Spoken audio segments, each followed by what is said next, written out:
ಇಂದಿನ ದಿನಾಂಕ 6/6/2026. ಬಾಪ್ದಾದ ಪ್ರಾಂತ ಮುರುಳಿ ಮಧುಬನ. ಮಧುರ ಮಕ್ಕಳೇ, ಅಮೃತ ವೇಳೆಯ ಸಮಯವು ಬಹಳ ಒಳ್ಳೆಯದಾಗಿದೆ. ಆದ್ದರಿಂದ ಬೆಳಗ್ಗೆ ಎದ್ದು ಏಕಾಂತದಲ್ಲಿ ಕುಳಿತು ತಂದೆಯೊಂದಿಗೆ ಮಧುರವಾಗಿ ಮಾತನಾಡಿ. ಪ್ರಶ್ನೆ: ಯಾವ ಜ್ಞಾನವು ನಿರಂತರ ಯೋಗಿಗಳಾಗಲು ಬಹಳ ಸಹಯೋಗ ನೀಡುತ್ತದೆ? ಉತ್ತರ: ಡ್ರಾಮಾದ ಜ್ಞಾನ.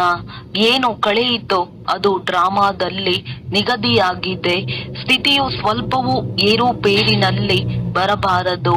ಬಲೆ ಎಂತಹದೇ ಪರಿಸ್ಥಿತಿ ಇರಲಿ, ಭೂಕಂಪವಾಗಲಿ, ವ್ಯಾಪಾರದಲ್ಲಿ ನಷ್ಟವೇ ಆಗಲಿ, ಆದರೆ ಸ್ವಲ್ಪವೂ ಸಂಶಯ ಬರಬಾರದು. ಅಂತವರಿಗೆ ಮಹಾವೀರರೆಂದು ಹೇಳುತ್ತಾರೆ.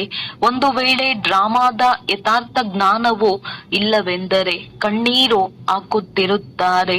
ಡ್ರಾಮಾದ ಜ್ಞಾನವು ನಿರಂತರ ಯೋಗಿಗಳಾಗುವುದರಲ್ಲಿ ಬಹಳ ಸಹಯೋಗ ನೀಡುತ್ತದೆ. ಗೀತೆ. ಓಂ ನಮಃ ಶಿವಾಯ. ಓಂ ಶಾಂತಿ. ಮಕ್ಕಳು, ಈಗ ಬಹಳ ಚೆನ್ನಾಗಿ ತಿಳಿದುಕೊಳ್ಳುತ್ತೀರಿ. ಈಗ ಪತಿತ ಪ್ರಪಂಚದ ಅಂತ್ಯವಾಗುತ್ತಿದೆ, ಪಾವನ ಪ್ರಪಂಚದ ಆದಿಯಾಗುತ್ತಿದೆ. ಇದನ್ನು ಕೇವಲ ನೀವು ಮಕ್ಕಳೇ ತಿಳಿದುಕೊಂಡಿದ್ದೀರಿ. ಮಕ್ಕಳಿಗೆ ಈ ಆದೇಶ ಅಥವಾ ಶ್ರೀಮತ ಸಿಗುತ್ತದೆ. ಯಾರು ಕೊಡುತ್ತಾರೆ? ಶ್ರೇಷ್ಠಾತಿ ಶ್ರೇಷ್ಠ ಭಗವಂತ. ಅವರು ಪತಿತರಿಂದ ಪಾವನರಾಗಬೇಕೆಂದು ತಿಳಿಸುತ್ತಾ ಇರುತ್ತಾರೆ. ಈ ಜ್ಞಾನವು ನಿಮಗಾಗಿ ಇದೆ. ಮತ್ತೆಲ್ಲರೂ ಪತಿತರಾಗಿದ್ದಾರೆ. ಈ ಪತಿತ ಪ್ರಪಂಚದ ವಿನಾಶವು ಖಂಡಿತ ಆಗುವುದು. ವಿಕಾರಿಗೆ ಪತಿತರೆಂದು ಹೇಳಲಾಗುತ್ತದೆ. ತಂದೆಯು ತಿಳಿಸುತ್ತಾರೆ, ನೀವು ಜನ್ಮಾಂತರದಿಂದ ನೀವು ಒಬ್ಬರು ಇನ್ನೊಬ್ಬರಿಗೆ ದುಃಖ ಕೊಡುತ್ತಾ ಬಂದಿದ್ದೀರಿ. ಆದ್ದರಿಂದ ನೀವು ಆದಿ ಮಧ್ಯ ಅಂತ್ಯ ದುಃಖವನ್ನು ಪಡೆಯುತ್ತೀರಿ. ಒಬ್ಬರು ಇನ್ನೊಬ್ಬರನ್ನು ಪತಿತರನ್ನಾಗಿ ಮಾಡುತ್ತೀರಿ. ನಾವು ಪತಿತರಾಗಿದ್ದೇವೆಂದು ಕರೆಯುತ್ತಾರೆ, ಆದರೆ ಬುದ್ಧಿಯಲ್ಲಿ ಪೂರ್ಣ ರೀತಿಯಲ್ಲಿ ಕುಳಿತುಕೊಳ್ಳುವುದಿಲ್ಲ. ಪತಿತ ಪಾವನ ಬನ್ನಿ ಎಂದು ಹೇಳುತ್ತಾರೆ, ಆದರೂ ಪತಿತತನವನ್ನು ಬಿಡುವುದೇ ಇಲ್ಲ. ನೀವೀಗ ತಿಳಿದುಕೊಂಡಿದ್ದೀರಿ, ಇದೆಲ್ಲವೂ ಪಾವನರಾಗುವ ಮಾತಾಗಿದೆ. ಇದನ್ನು ತಿಳಿಸುವವರೂ ಸಹ ಯಾರಾದರೂ ಬೇಕಲ್ಲವೇ? ಅಂದಾಗ ಒಬ್ಬ ತಂದೆಯೇ ತಿಳಿಸುವವರಾಗಿದ್ದಾರೆ. ಬಾಕಿ ಈ ಗುರುಗಳು ಯಾರೂ ಸಹ ಯಾರನ್ನು ಪಾವನ ಮಾಡಲು ಸಾಧ್ಯವಿಲ್ಲ. ಪಾವನರೂ ಸಹ ಕೇವಲ ಒಂದು ಜನ್ಮಕ್ಕಾಗಿ ಅಲ್ಲ, ಜನ್ಮಾಂತರಕ್ಕಾಗಿ ಆಗಬೇಕಾಗಿದೆ. ನಿಮ್ಮಲ್ಲಿಯೂ ಯಾರು ಜ್ಞಾನವಂತರಿದ್ದಾರೆಯೋ ಅವರು ತೀಕ್ಷ್ಣವಾಗಿರುತ್ತಾರೆ. ಡ್ರಾಮಾದ ಅನುಸಾರ ಅದು ನಿಗದಿಯಾಗಿದೆ. ನಿಮ್ಮಲ್ಲಿಯೂ ಮಹಾವೀರತನವಿರಬೇಕು. ತಂದೆಯ ನೆನಪಿನಲ್ಲಿದ್ದಾಗಲೇ ಅದು ಬರುವುದು. ತಂದೆಯು ಬಹಳ ಚೆನ್ನಾಗಿ ತಿಳಿಸುತ್ತಾರೆ. ಹೇಗೆ ತಂದೆಯು ಹೇಳುತ್ತಾರೆ, ಮುಂಜಾನೆ ಎದ್ದು ನೆನಪು ಮಾಡಿ. ನೆನಪು ಮಾಡಲು ಆ ಸಮಯವು ಬಹಳ ಸುಂದರವಾಗಿದೆ. ಅದಕ್ಕೆ ಪ್ರಭಾತವೆಂದು ಹೇಳಲಾಗುತ್ತದೆ. ಭಕ್ತಿ ಮಾರ್ಗದಲ್ಲಿಯೂ ನನ್ನ ಮನವೇ ಮುಂಜಾನೆ ರಾಮ ಸ್ಮರಣೆ ಮಾಡು ಎಂದು ಹೇಳುತ್ತಾರೆ. ತಂದೆಯೂ ಸಹ ಹೇಳುತ್ತಾರೆ, ಮುಂಜಾನೆ ಎದ್ದು ತಂದೆಯಾದ ನನ್ನನ್ನು ನೆನಪು ಮಾಡಿರಿ, ಆಗ ಬಹಳ ಮಜಾ ಬರುವುದು. ತಂದೆಯ ನೆನಪಿನಲ್ಲಿ ಕುಳಿತು ಇದೇ ಚಿಂತನೆ ಮಾಡಬೇಕು. ಯಾರಿಗೆ ಹೇಗೆ ತಿಳಿಸಿಕೊಡುವುದು? ಅಮೃತ ವೇಳೆ ವಾಯುಮಂಡಲವು ಬಹಳ ಶುದ್ಧವಾಗಿರುತ್ತದೆ. ದಿನದಲ್ಲಂತೂ ಉದ್ಯೋಗ ವ್ಯವಹಾರಗಳ ಜಂಜಾಟವಿರುತ್ತದೆ. ರಾತ್ರಿ 12 ಗಂಟೆಯವರೆಗೆ ವಿಕಾರಿ ವಾಯುಮಂಡಲವಿರುತ್ತದೆ. ಸಾಧು ಸಂತ ಭಕ್ತರೆಲ್ಲರೂ ಮುಂಜಾನೆಯ ಸಮಯದಲ್ಲಿ ಭಕ್ತಿ ಮಾಡುತ್ತಾರೆ. ಹಾಗೆ ನೋಡಿದರೆ ದಿನದಲ್ಲಿ ನೆನಪು ಮಾಡಬಹುದು. ಬಲೆ ಉದ್ಯೋಗ ವ್ಯವಹಾರಗಳಲ್ಲಿರಬಹುದು. ಬುದ್ಧಿಯೋಗವು ಯಾವ ದೇವತೆಯ ಪೂಜಾರಿಯಾಗಿರುವರೋ ಅವರ ಬಳಿಯೇ ಇರುವುದು. ಆದರೆ ಈ ರೀತಿ ಯಾರಿಗೂ ಇರುವುದಿಲ್ಲ. ಭಕ್ತಿ ಮಾರ್ಗದಲ್ಲಿ ಕೇವಲ ದರ್ಶನಕ್ಕಾಗಿ ಪರಿಶ್ರಮ ಪಡುತ್ತಾರೆ. ಸಿಗುವುದೇನು? ಇಲ್ಲ. ಅವರೂ ಸಹ ಭಕ್ತಿ ಮಾಡುತ್ತಾ ಮಾಡುತ್ತಾ ತಮೋ ಪ್ರಧಾನವಾಗಲೇಬೇಕು. ಭಕ್ತಿ ಮಾರ್ಗದಲ್ಲಿಯೂ ಶಿವನಿಗೆ ಬಲಿ ಕೊಡುತ್ತಾರೆ. ಅದಕ್ಕೆ ಕಾಶಿ ಕಲ್ವಟ್ಟಿಂದು ಹೇಳುತ್ತಾರೆ. ಶಿವನನ್ನು ನೆನಪು ಮಾಡುತ್ತಾ ಮಾಡುತ್ತಾ ಬಾವಿಯಲ್ಲಿ ಹೋಗಿ ಬೀಳುತ್ತಾರೆ. ಶಿವನಿಗೆ ಬಲಿಯಾಗುತ್ತಾರೆ. ಅದು ಭಕ್ತಿ ಮಾರ್ಗದ ಬಲಿಯಾಗಿದೆ. ಇದು ಜ್ಞಾನ ಮಾರ್ಗದ ಬಲಿಯಾಗಿದೆ. ಅದು ಪರಿಶ್ರಮ, ಇದು ಪರಿಶ್ರಮವಾಗಿದೆ. ಭಕ್ತಿ ಮಾರ್ಗದಲ್ಲಿ ಇದರಿಂದೇನೂ ಲಾಭವಿಲ್ಲ. ಇದು ಹೇಗೆ ಆತ್ಮವು ತನ್ನ ಶರೀರವನ್ನು ಘಾತ ಮಾಡಿಕೊಂಡಂತೆ ಇದು ಜ್ಞಾನವಲ್ಲ. ಆತ್ಮವೇ ಪರಮಾತ್ಮನೆಂದು ಅವರು ಹೇಳಿಬಿಡುತ್ತಾರೆ. ಆತ್ಮ ಅಭಿಮಾನಿ ಎಂದು ಒಬ್ಬರೇ ತಂದೆಯಾಗಿದ್ದಾರೆ. ಅವರು ಮಕ್ಕಳಿಗೆ ತಿಳಿಸುತ್ತಾರೆ, ಪರಮಾತ್ಮನು ನಾನೊಬ್ಬನೇ ಆಗಿದ್ದೇನೆ. ಆತ್ಮನೇ ಪರಮಾತ್ಮನೆಂದು ಹೇಳುವುದು ಅತಿ ದೊಡ್ಡ ಸುಳ್ಳಾಗಿದೆ. ಆತ್ಮವೇ ಪರಮಾತ್ಮನಾಗಲು ಸಾಧ್ಯವಿಲ್ಲ. ತಂದೆಯು ತಿಳಿಸುತ್ತಾರೆ, ನಾನು ಪತಿತರನ್ನು ಪಾವನರನ್ನಾಗಿ ಮಾಡುವುದಕ್ಕಾಗಿಯೇ ಬರುತ್ತೇನೆ ಅಂದಾಗ ಪಾವನರನ್ನಾಗಿ ಮಾಡುತ್ತಿದ್ದೇನೆ. ಉಳಿದಂತೆ ಡ್ರಾಮಾದಲ್ಲಿ ಏನು ಆಗುವುದಿದೆಯೋ ಅದೇ ಆಗುವುದು. ತಿಳಿದುಕೊಳ್ಳಿ, ಭೂಕಂಪವಾಗುತ್ತದೆ, ಮನೆ ಬೀಳುತ್ತದೆ ಎಂದರೆ ಡ್ರಾಮಾದಲ್ಲಿ ಇದೇ ರೀತಿ ಇತ್ತು. ಕಲ್ಪದ ಹಿಂದೆಯೂ ಇದೇ ರೀತಿಯಾಗಿತ್ತು. ಇದರಲ್ಲಿ ಸ್ಥಿತಿಯು ಸ್ವಲ್ಪವೂ ಅಲುಗಾಡುವ ಅವಶ್ಯಕತೆ ಇಲ್ಲ. ಡ್ರಾಮಾದ ಮೇಲೆ ದೃಢವಾಗಿ ನಿಂತಿರಬೇಕಾಗಿದೆ. ಅಂಥವರಿಗೆ ಮಹಾವೀರರೆಂದು ಹೇಳಲಾಗುತ್ತದೆ. ಅಪಘಾತಗಳಂತೂ ಬಹಳಷ್ಟು ಆಗುತ್ತಲೇ ಇರುತ್ತವೆ. ಯಾರದೇ ರಕ್ಷಣೆ ಮಾಡಲು ಸಾಧ್ಯವೇ? ಇದಂತೂ ಡ್ರಾಮಾದಲ್ಲಿ ನಿಗದಿಯಾಗಿದೆ. ಡ್ರಾಮಾದಲ್ಲಿ ಇದೇ ರೀತಿ ಪಾತ್ರವಿದೆ. ಯಾರು ಡ್ರಾಮಾವನ್ನು ತಿಳಿದುಕೊಂಡಿಲ್ಲವೋ ಅವರು ದೇಹವನ್ನು ನೆನಪು ಮಾಡಿಕೊಂಡು ಕಣ್ಣೀರನ್ನು ಸುರಿಸುತ್ತಾರೆ. ಅವರೆಂದು ಶಿವ ತಂದೆಯನ್ನು ನೆನಪು ಮಾಡಲು ಸಾಧ್ಯವಿಲ್ಲ. ಏಕೆಂದರೆ ಶಿವ ತಂದೆಯೊಂದಿಗೆ ಪ್ರೀತಿ ಇಲ್ಲ, ಸತ್ಯವಾದ ಪ್ರೀತಿ ಇಲ್ಲ. ಇಂತಹ ತಂದೆಯ ಜೊತೆಯಂತೂ ಸಂಪೂರ್ಣ ಪ್ರೀತಿಯನ್ನಿಡಬೇಕು. ನೀವು ಕಲ್ಪಕಲ್ಪವೂ ಶಿವ ತಂದೆಯ ಜೊತೆ ಪ್ರೀತಿ ಬುದ್ಧಿಯವರಾಗುತ್ತೀರಿ. ದೇವತೆಗಳಿಗೆ ತಂದೆಯ ಜೊತೆ ಪ್ರೀತಿ ಬುದ್ಧಿ ಇತ್ತು. ಆ ಪ್ರೀತಿಯಿಂದ ಅವರು ಆ ಪದವಿಯನ್ನು ಪಡೆದಿದ್ದಾರೆಂದು ಹೇಳುವುದಿಲ್ಲ. ಅವರಿಗೆ ಅಲ್ಲಿ ಏನೂ ತಿಳಿದಿರುವುದಿಲ್ಲ. ಇಡೀ ಕಲ್ಪದಲ್ಲಿ ತಂದೆಯ ಜೊತೆ ಪ್ರೀತಿಯನ್ನಿಡಲು ನಿಮಗೆ ಅವರ ಬಗ್ಗೆ ತಿಳಿದಿರುವುದೇ ಇಲ್ಲ. ಈಗ ತಂದೆಯು ತಮ್ಮ ಪರಿಚಯ ನೀಡಿದ್ದಾರೆ. ತಂದೆಯು ತಿಳಿಸುತ್ತಾರೆ, ಮತ್ತೆಲ್ಲ ಸಂಘಗಳನ್ನು ಬಿಟ್ಟು ನನ್ನೊಬ್ಬನ ಸಂಘ ಮಾಡಿ. ಇದು ಖಂಡಿತವಾಗಿಯೂ ವಿನಾಶ ಕಾಲವಾಗಿದೆ. ಇದನ್ನು ನೀವು ಮಕ್ಕಳು ತಿಳಿದುಕೊಂಡಿದ್ದೀರಿ. ಮನುಷ್ಯರು ಸಂಪೂರ್ಣ ಘೋರ ಅಂಧಕಾರದಲ್ಲಿದ್ದಾರೆ. ನೀವೀಗ ತಿಳಿದುಕೊಳ್ಳುತ್ತೀರಿ. ನಾವು ತಂದೆಯಿಂದ ಪೂರ್ಣ ಆಸ್ತಿಯನ್ನು ತೆಗೆದುಕೊಳ್ಳಬೇಕಾಗಿದೆ. ನೆನಪು ಮಾಡದ ಹೊರತು ಸತೋ ಪ್ರಧಾನರಾಗಲು ಸಾಧ್ಯವಿಲ್ಲ. ಸರ್ಜನ್ ಆಗಿ ತಮ್ಮ ರೋಗವನ್ನು ನೋಡಿಕೊಳ್ಳಬೇಕಾಗಿದೆ. ಶ್ರೀಮತದಂತೆ ನೋಡಿಕೊಳ್ಳಿ. ತಂದೆಯ ಜೊತೆ ನನಗೆ ಎಷ್ಟು ಪ್ರೀತಿ ಇದೆ.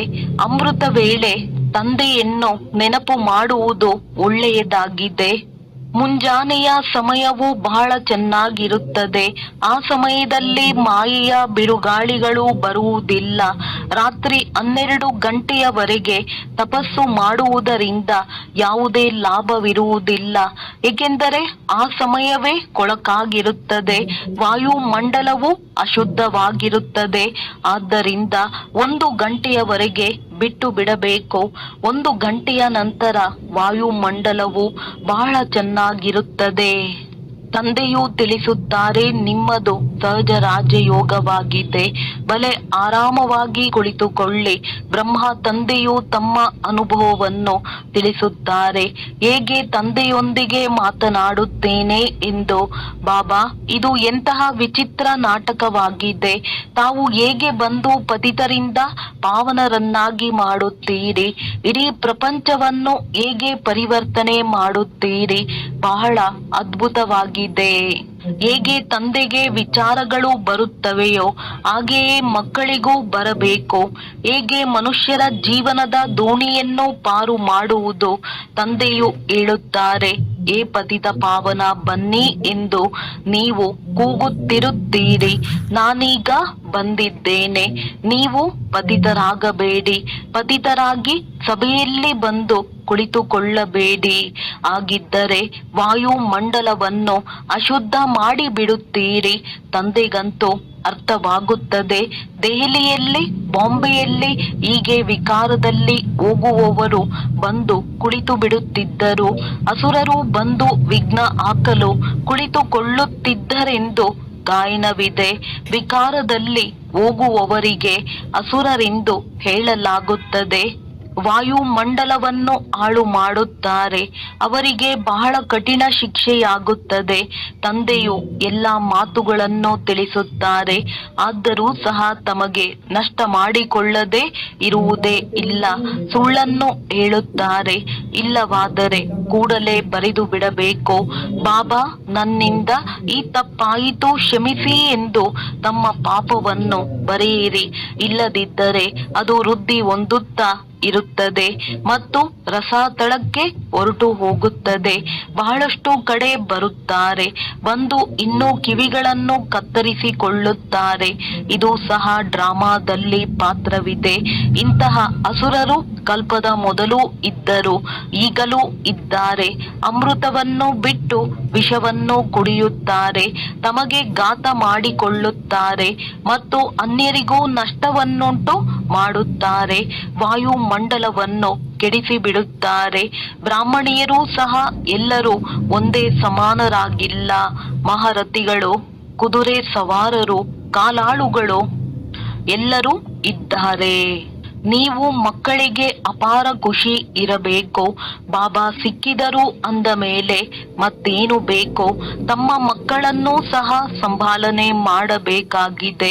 ಬಾಬಾ ಇವರೆಲ್ಲರೂ ತಮ್ಮ ಮಕ್ಕಳಾಗಿದ್ದಾರೆ. ನೀವೇ ಸಂಭಾಲನೆ ಮಾಡಿ. ನಾವಂತೂ ನಿಮ್ಮವರಾಗಿ ಬಿಟ್ಟೆವು ಎಂದಲ್ಲ, ತಂದೆಯು ತಿಳಿಸುತ್ತಾರೆ. ಗೃಹಸ್ಥ ವ್ಯವಹಾರದಲ್ಲಿರುತ್ತಾ ಕಮಲ ಪುಷ್ಪ ಸಮಾನ ಪವಿತ್ರರಾಗಿರಿ. ಯಾವುದೇ ಪತಿತ ಕರ್ಮವನ್ನು ಮಾಡಬೇಡಿ. ಮೊದಲ ಮಾತು ಕಾಮದ್ದಾಗಿದೆ. ದ್ರೌಪದಿಯೂ ಸಹ ಇದಕ್ಕಾಗಿಯೇ ಕರೆದಳು.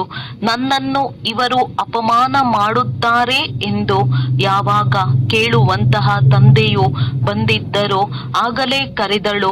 ತಂದೆಯು ಬರುವುದಕ್ಕೆ ಮೊದಲು ಯಾರು ಕರೆಯುವುದಿಲ್ಲ. ಯಾರನ್ನು ಕರೆಯುತ್ತಾರೆ? ತಂದೆಯು ಬಂದಿದ್ದಾರೆ, ಆದ್ದರಿಂದಲೇ ಕರೆಯುತ್ತಾರೆ. ಪತಿತರಿಂದ ಪಾವನರಾಗಿ ಮತ್ತೆ ಎಲ್ಲಿ ಹೋಗುವರು? ಹಿಂತಿರುಗಿ ಹೋಗಬೇಕಾಗಿದೆ. ಅದಂತೂ ಇದೇ ಸಮಯವಾಗಿದೆ. ಎಲ್ಲರ ಸದ್ಗತಿ ದಾತ ಮುಕ್ತಿದಾತನು ಒಬ್ಬರೇ ಆಗಿದ್ದಾರೆ. ಇಲ್ಲಂತೂ ದುಃಖವಿದೆ. ಸಾಧು ಸಂತ ಮೊದಲಾದವರು ಯಾರೂ ಸಹ ಸುಖಿಯಾಗಿರಲು ಸಾಧ್ಯವಿಲ್ಲ.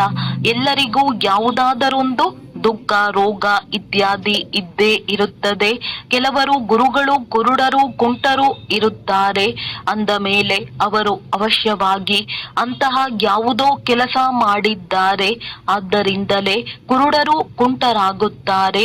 ಸತ್ಯಯುಗದಲ್ಲಿ ಯಾರೂ ಕುರುಡ ಕುಂಟರಿರುವುದಿಲ್ಲ.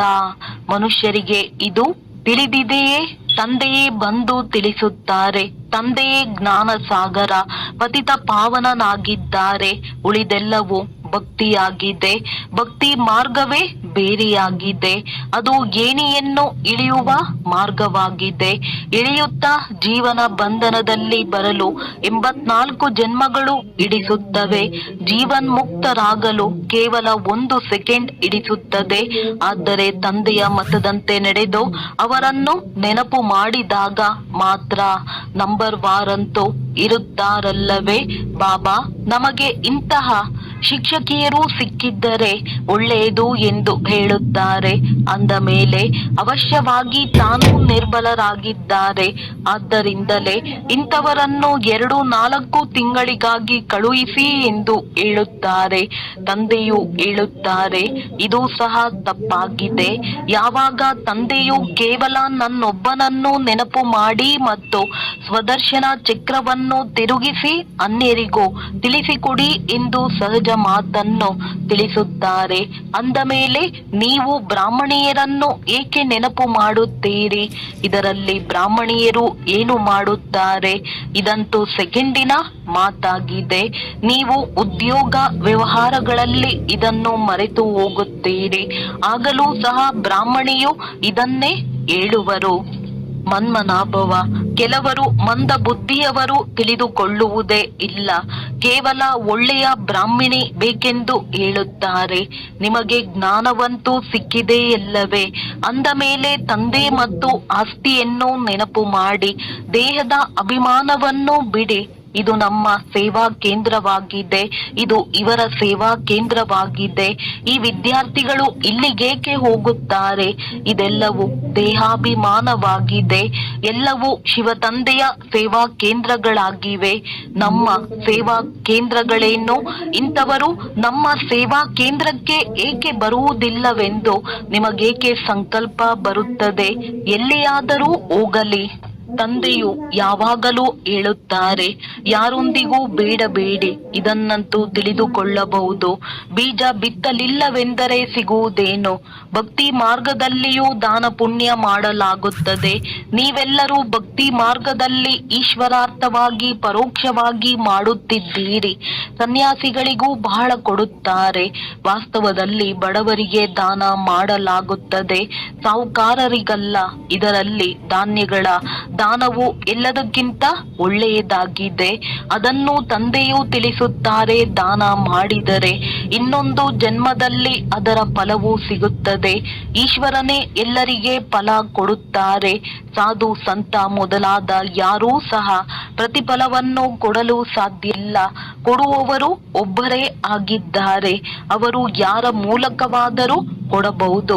ತಂದೆಯು ತಿಳಿಸುತ್ತಾರೆ, ನೀವು ಈಶ್ವರಾರ್ಥವಾಗಿ ಕೊಡುತ್ತಿದ್ದೀರಿ. ಆಗಲೂ ಸಹ ಭಕ್ತಿ ಮಾರ್ಗದಲ್ಲಿ ಇನ್ನೊಂದು ಜನ್ಮದಲ್ಲಿ ನಿಮಗೆ ಅದರ ಫಲವನ್ನು ಕೊಡಿಸುತ್ತಿದ್ದೇನೋ. ಈಗಂತೂ ನಾನು ಡೈರೆಕ್ಟ್ ಬಂದಿದ್ದೇನೆ. ಈಗ ನಿಮಗೆ 21 ಜನ್ಮಗಳಿಗಾಗಿ ಫಲ ಸಿಗುತ್ತದೆ. ಮೃತ್ಯು ಸನ್ಮುಖದಲ್ಲಿ ನಿಂತಿದೆ. ಭಕ್ತಿ ಮಾರ್ಗದಲ್ಲಿ ನಿಮಗೆ ಮೃತ್ಯು ಸನ್ಮುಖದಲ್ಲಿ ನಿಂತಿದೆ. ಆದ್ದರಿಂದ ತಮ್ಮದೆಲ್ಲವನ್ನು ಸಫಲ ಮಾಡಿಕೊಳ್ಳಿ ಎಂದು ಹೇಳುತ್ತಿರಲಿಲ್ಲ. ಈಗ ತಂದೆಯು ತಿಳಿಸುತ್ತಾರೆ, ಯಾರು ಬೇಕಾದರೂ ಈ ಆತ್ಮಿಕ ಆಸ್ಪತ್ರೆಯನ್ನು ತೆರೆಯಿರಿ, ಮನೆ ಕಟ್ಟಿಸಿ. ಅದರಲ್ಲಿ ಈ ಆಸ್ಪತ್ರೆಯನ್ನು ತೆರೆಯುವುದೇ ಎಂದು ಕೆಲವರು ಕೇಳುತ್ತಾರೆ.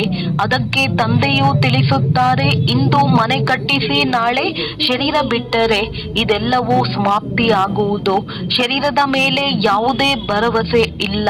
ಈಗ ಏನಿದೆಯೋ ಅದರಲ್ಲಿಯೇ ಒಂದು ಕೋಣೆಯಲ್ಲಿ ಆತ್ಮಿಕ ಆಸ್ಪತ್ರೆ ಹಾಗೂ ಆತ್ಮಿಕ ಕಾಲೇಜನ್ನು ತೆರೆಯಿರಿ. ಅನೇಕರ ಕಲ್ಯಾಣ ಮಾಡುತ್ತೀರೆಂದರೆ ಬಹಳ ಶ್ರೇಷ್ಠ ಪದವಿಯನ್ನು ಪಡೆಯುವಿರಿ. ಒಳ್ಳೆಯದು. ಮಧುರಾತಿ ಮಧುರ ಅಗಲಿ ಹೋಗಿ ಮರಳಿ ಸಿಕ್ಕಿರುವ ಮಕ್ಕಳ ಪ್ರತಿ ಮಾತ್ಪಿತಾ ಬಾಪ್ ದಾದಾರವರ ನೆನಪು, ಪ್ರೀತಿ ಹಾಗೂ ಸುಪ್ರಭಾತ. ಆತ್ಮಿಕ ಮಕ್ಕಳಿಗೆ ಆತ್ಮಿಕ ತಂದೆಯ ನಮಸ್ತೆ. ಧಾರಣೆಗಾಗಿ ಮುಖ್ಯ ಸಾರ. ಶ್ರೀಮತದಂತೆ ತಮ್ಮನ್ನು ತಾವು ನೋಡಿಕೊಳ್ಳಿ. ಈ ವಿನಾಶ ಕಾಲದಲ್ಲಿ ಒಬ್ಬ ತಂದೆಯೊಂದಿಗೆ ನನಗೆ ಸತ್ಯ ಪ್ರೀತಿ ಇದೆಯೇ? ಮತ್ತೆಲ್ಲ ಸಂಘಗಳನ್ನು ಬಿಟ್ಟು ಒಬ್ಬರ ಸಂಘ ಮಾಡಿದ್ದೇನೆಯೇ ಎಂದು ಯಾವುದೇ ವಿಕರ್ಮ ಮಾಡಿ ಅಸುರನಾಗುತ್ತಿಲ್ಲವೇ? ಹೀಗೆ ಪರಿಶೀಲನೆ ಮಾಡಿಕೊಂಡು ಸ್ವಯಂ ಅನ್ನು ಪರಿವರ್ತನೆ ಮಾಡಿಕೊಳ್ಳಬೇಕು. ಈ ಶರೀರದ ಮೇಲೆ ಯಾವುದೇ ಭರವಸೆ ಇಲ್ಲ. ಆದ್ದರಿಂದ ತಮ್ಮದೆಲ್ಲವನ್ನು ಸಫಲ ಮಾಡಿಕೊಳ್ಳಬೇಕು. ತಮ್ಮ ಸ್ಥಿತಿಯನ್ನು ಏಕರಸ ಅಚಲವನ್ನಾಗಿ ಮಾಡಿಕೊಳ್ಳಲು ಡ್ರಾಮಾದ ರಹಸ್ಯವನ್ನು ಬುದ್ಧಿಯಲ್ಲಿಟ್ಟುಕೊಂಡು ನಡೆಯಬೇಕಾಗಿದೆ. ವರದಾನ. ಮತ್ತೆ ಮತ್ತೆ ಸೋಲನ್ನು ಅನುಭವಿಸುವ ಬದಲು ಬಲಿಹಾರಿ ಆಗುವಂತಹ ಮಾಸ್ಟರ್ ಸರ್ವಶಕ್ತಿವಂತ ವಿಜಯೀ ಭವ. ತಮ್ಮನ್ನು ಸದಾ ವಿಜಯೀ ರತ್ನ ಎಂದು ತಿಳಿದುಕೊಂಡು ಪ್ರತಿ ಸಂಕಲ್ಪ ಹಾಗೂ ಕರ್ಮವನ್ನು ಮಾಡುತ್ತೀರೆಂದರೆ ಎಂದಿಗೂ ಸೋಲಾಗಲು ಸಾಧ್ಯವಿಲ್ಲ. ಮಾಸ್ಟರ್ ಸರ್ವಶಕ್ತಿವಂತನೆಂದಿಗೂ ಸೋಲನ್ನು ಅನುಭವಿಸಲು ಸಾಧ್ಯವಿಲ್ಲ. ಒಂದು ವೇಳೆ ಮತ್ತೆ ಮತ್ತೆ ಸೋಲಾಗುತ್ತಿದೆ ಎಂದರೆ ಧರ್ಮರಾಜನ ಶಿಕ್ಷೆಯನ್ನು ಅನುಭವಿಸಬೇಕಾಗುತ್ತದೆ ಹಾಗೂ ಭವಿಷ್ಯದಲ್ಲಿ ಆಹಾರವನ್ನು ತಯಾರು ಮಾಡಬೇಕಾಗುತ್ತದೆ. ದ್ವಾಪರದಿಂದ ಅನೇಕ ಮೂರ್ತಿಗಳಿಗೆ ಆಹಾರವನ್ನು ತೊಡಿಸುವವರು ಆಗಬೇಕಾಗುತ್ತದೆ. ಆದ್ದರಿಂದ ಸೋಲನ್ನು ಅನುಭವಿಸುವ ಬದಲು ಬಲಿಹಾರಿ ಆಗಿಬಿಡಿ. ತಮ್ಮ ಸಂಪೂರ್ಣ ಸ್ವರೂಪವನ್ನು ಧಾರಣೆ ಮಾಡಿಕೊಳ್ಳುವ ಪ್ರತಿಜ್ಞೆ ಮಾಡುತ್ತೀರೆಂದರೆ ವಿಜಯಿಗಳಾಗುವಿರಿ. ಸ್ಲೋಗನ್: ಯಾವಾಗ ಶಬ್ದವು ಬಲಹೀನತೆಯನ್ನು ಸಿದ್ಧ ಮಾಡುತ್ತದೆ, ಆದ್ದರಿಂದ ಯಾವಾಗಲೂ ಮಾಡುವುದಲ್ಲ, ಈಗ ಮಾಡಬೇಕಾಗಿದೆ. ಅವ್ಯಕ್ತ ಸೂಚನೆಗಳು: ಸದಾ ಹರ್ಷಿತರಾಗಿರಲು ತಮ್ಮ ಸ್ವಭಾವವನ್ನು ಸರಳ ಮಾಡಿಕೊಳ್ಳಿರಿ, ಸಹನಶೀಲರಾಗಿರಿ. ಈ ಬೇಹದ್ದಿನ ಸ್ಟೇಜ್ನಲ್ಲಿ ನಾನು ಕಿಲಾಡಿ ಆಟಗಾರ ಆಗಿದ್ದೇನೆ. ಈ ಸ್ಥಿತಿಯು ಸದಾ ಹರ್ಷಿತ ಮುಖರಾಗಿರುವ ಅನುಭವ ಮಾಡಿಸುತ್ತದೆ. ಯಾವುದೇ ಪ್ರಕಾರದ ಯಾವುದೇ ಮಾತು, ಯಾವುದನ್ನು ಪ್ರಪಂಚದವರು ಪರಿಸ್ಥಿತಿ ಆಪತ್ತು ಎಂದು ತಿಳಿಯುತ್ತಾರೆ. ಆದರೆ ಆಟಗಾರನಾಗಿ ಆಟ ಆಡುವವರು ಮತ್ತು ಸಾಕ್ಷಿಯಾಗಿ ಆಟವನ್ನು ನೋಡುವವರು ಇಂತಹ ಆಪತ್ತಿನ ರೂಪವನ್ನು ಆಟವೆಂದು ತಿಳಿದು ಸಹನಶೀಲತೆಯ ಶಕ್ತಿಯಿಂದ ಮನೋರಂಜನೆಯ ಅನುಭವ ಮಾಡುತ್ತಾರೆ.